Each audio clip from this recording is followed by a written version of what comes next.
أعلن نادي النصر السعودي بعد الصفقة التاريخية التي أجراها عن حصوله على توقيع رونالدو البرتغالي الدون إلى صفوف الفريق. كما كشفت صحيفة البريطانية أسرار حياة المتعة والفخامة في القصر الأسطوري الذي سيوفره النصر السعودي لأسطورة كرة القدم البرتغالية والعالمية. كشفت صحيفة ديلي ميل البريطانية في أحدث تقاريرها أن كريستيانو رونالدو من المقرر أن يقطن في قصر يبلغ سعره 14 مليون دولار بمنطقة المحمدية بالرياض. وحسب ذات الصحيفة فإن القصر يضم 8 غرف نوم ومسبح بحجم أولمبي وغرفة استقبالات كبيرة مع وجود شلالات اصطناعية وصالة رقص ومراكز ألعاب للأطفال داخل المنزل ومناطق خضراء واسعة وثلاث فيلات مجاورة. نشرت صحيفة ديلي ميل البريطانية صورا للقصر في حي فاخر في العاصمة السعودية، وقالت سيستمتع كريستيانو رونالدو وعائلته بحياة من الرفاهية تحت أشعة الشمس إذا انتقل إلى المملكة العربية السعودية ليصبح أحد أبرز المقيمين في البلاد الإسلامية، وسيتقاضى راتب يقدر بحوالي 200 مليون دولار كل سنة. أضافت نفس الصحيفة أن المنطقة التي يتواجد بها القصر قريبة من ملعب النصر وتتميز بتوفر العديد من الحمامات سباحة ودور الحضانة والعيادة وصالة الألعاب الرياضية والمطاعم. النصر السعودي يجني أولى ثمار تعاقده مع رونالدو.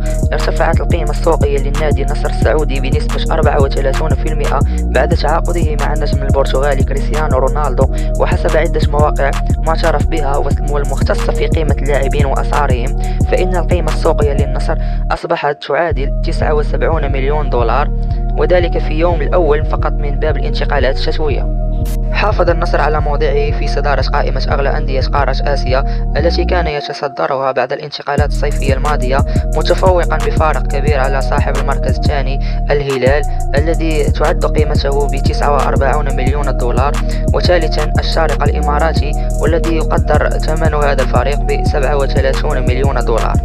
بات النصر صاحب أعلى قيمة سوقية في 3 قارات بالإضافة إلى آسيا، فهو يتفوق من ناحية القيمة السوقية بفارق شاسع عن أندية قارة إفريقيا التي يعد الأهلي المصري في المرتبة الأولى بمقدار يعادل 28 مليون دولار. بحسب تقارير دولية فإن قيمة تعاقد كريستيانو رونالدو مع النصر السعودي تصل إلى 200 مليون دولار، هذا بجانب الحوافز التي سيحصل عليها اللاعب حتى عام 2025، وهذا كله قيمة راتبه السنوي بحوالي 390 مليون ريال سعودي. مع العلم أن الصفقة سيتم تمويلها من جانب إحدى الشركات الراعية لنادي النصر السعودي.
شكرا لكم على مشاهدة الفيديو، لا تنسوا الاشتراك في القناة. Peace and love.